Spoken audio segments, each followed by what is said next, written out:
Have you ever stood beneath a towering wind turbine and marveled at its sheer size, wondering about the engineering feats required to make it stand tall against the forces of nature?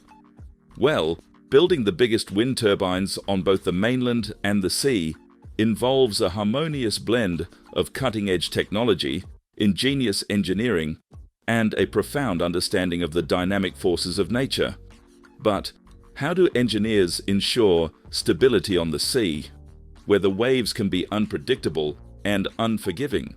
What materials and technologies are employed to withstand the test of time and nature's elements, and to make these giants efficient and environmentally friendly?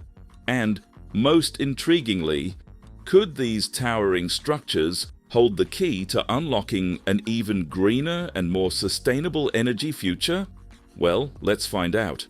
Wind turbines are not just tall structures. They represent a huge opportunity to create a future powered entirely by clean energy. In 2021, the United States achieved a remarkable milestone in wind power, hitting a generating capacity of 136 gigawatts, contributing 9% to the country's total electricity production, enough to power 39 million homes. Now, imagine standing beneath the world's tallest wind turbine, the Max Bögl Wind AG turbine in Germany, towering at an impressive 808 feet. That's 2.5 times the height of the Statue of Liberty. Across the US, 16 states already get over 10% of their electricity from wind, with 5 states, namely Iowa, Kansas, Oklahoma, South Dakota, and North Dakota, exceeding 30%. Although most of this wind power comes from onshore turbines, the focus is now shifting towards offshore wind energy.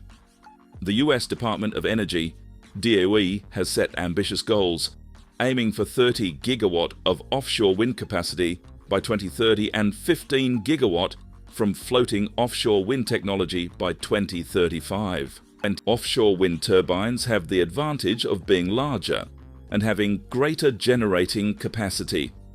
Moreover, the wind is more consistent and faster at sea, making it an exciting prospect for future renewable energy growth.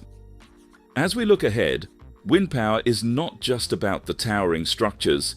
It's about harnessing the wind's immense potential for a cleaner and more sustainable tomorrow. So how exactly are these enormous machines, these Tyrannosaurus turbines, made? Well, let's break it down. According to the Wind Energy Technologies Office of the Department of Energy, DOE, a typical big wind turbine is a complex assembly of about 8,000 parts spread across its foundation, tower, nacelle, and blades. And guess what? More than 500 places in the US are hard at work crafting the components that make these turbines tick. Let's start with the foundation, the rock-solid base that keeps the turbine standing tall. For land-based turbines, developers choose a suitable site, level the ground, and lay down a robust concrete foundation made of around 600 to 1,000 tons of concrete and 165 tons of steel. Now, the bases of these wind turbines can be different shapes depending on the land. One type is a large disc of tough concrete called a shallow mat extension. It's strong, but not great for the environment and needs a lot of digging. Another type is a ribbed beam foundation, which is more elegant and uses fewer materials, but is trickier to make. There's also a foundation with uplift anchors and metal hooks, relying on strong rocks to support the turbine. But that only works in certain places with specific rocks. For sites where the ground is soft, long metal geopiers go deep into the earth, about 100 per turbine, to make it sturdy. It's like building a sturdy platform to support the towering structure above ground to prevent the turbine from tipping over. Engineers call this the overturning moment. Now, for offshore turbines, it's a bit of an adventure. Imagine massive ships leaving the harbor and sailing to a site in waters as deep as 200 feet. Once there, these colossal ships plant their legs into the seabed, lifting themselves out of the water. It's like watching a floating construction site.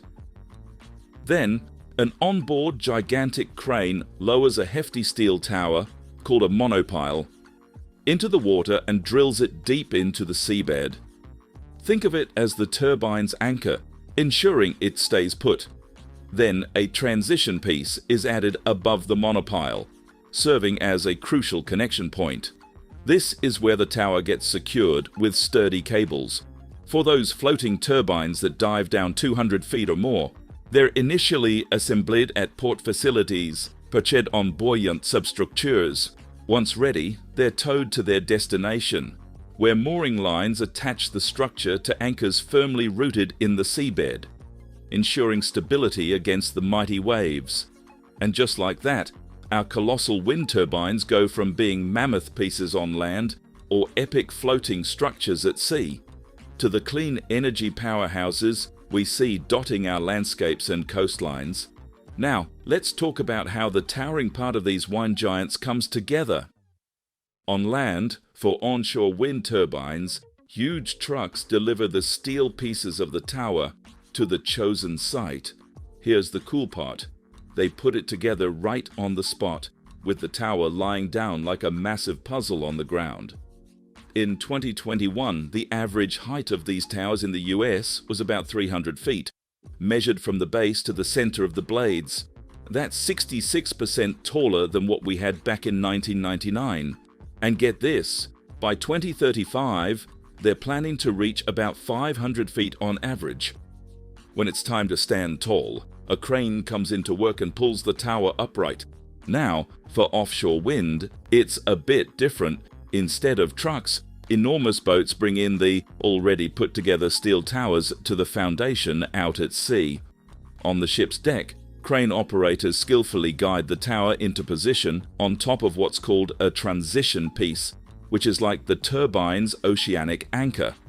So, whether it's on solid ground or out at sea, these towers are the backbone of these giant wind machines, reaching for the skies to harness the incredible power of the wind. Now, let's uncover the secret heart of these colossal wind turbines, the nacelle. Think of the nacelle as the turbine's electrical brain, sitting right at the center of the spinning blades. It's like a super advanced box made of fiberglass, and inside this box are some essential components. The nacelle is home to the gearbox, generator, and all the electronic systems that make the wind turbine work. Whether it's a turbine standing tall on land or at sea, a powerful crane hoists the nacelle to the top of the tower, giving the turbine its brain. Inside this high-tech box, there's a crucial decision to make: the type of generator. Some turbines use an induction generator, while others go for a permanent magnet generator, also called the PMG. Despite being a bit more expensive up front, 36% of onshore and a whopping 76% of offshore wind turbines prefer PMGs. Why? Because they're super efficient, especially for those giant turbines. Another cool thing about PMGs is they don't need a gearbox, making them quieter and needing less maintenance. These PMGs are crafted using a mix of rare earth elements like neodymium, praseodymium, dysprosium, and terbium. These elements add a touch to the nacelle, ensuring the wind turbine runs smoothly and efficiently, harnessing the power of the wind for clean energy. Now, let's talk about the showstopper, the blades. These are the parts you've been eagerly waiting for. These blades are not only enormous, but also constantly evolving to harness more wind power. In 2021, the average size of the full circle that the blades create, known as the rotor diameter, was a whopping 418 feet. And get this, it's 164% bigger than the blades back in 1999. The wind turbine has become a powerhouse too, with its capacity reaching 319% higher in 2021 than in 1999. Now, each blade has guide pins around it that match up with holes in the center of the turbine. To control the tower shaking and blade movement, engineers use passive-tuned mass dampers. But recently, they've introduced two new techniques. Blade Dragon, a special hook securing blades at various angles, and Boom Lock, a smart system preventing side-to-side movement for steadier blades. These methods are cost-effective, efficient in windy conditions, require fewer people, and allow quicker turbine installation, often completed in a day, with adjustments before connecting to the power grid. In this evolving field, math models and artificial intelligence guide the design of the next-gen turbines. So, for those who enjoy technology and want to study how to make wind energy even better, the opportunities are huge. That's all for today, folks. Thank you for watching. If you like this video, please show some love and support by liking, commenting, and subscribing. I'll see you next time.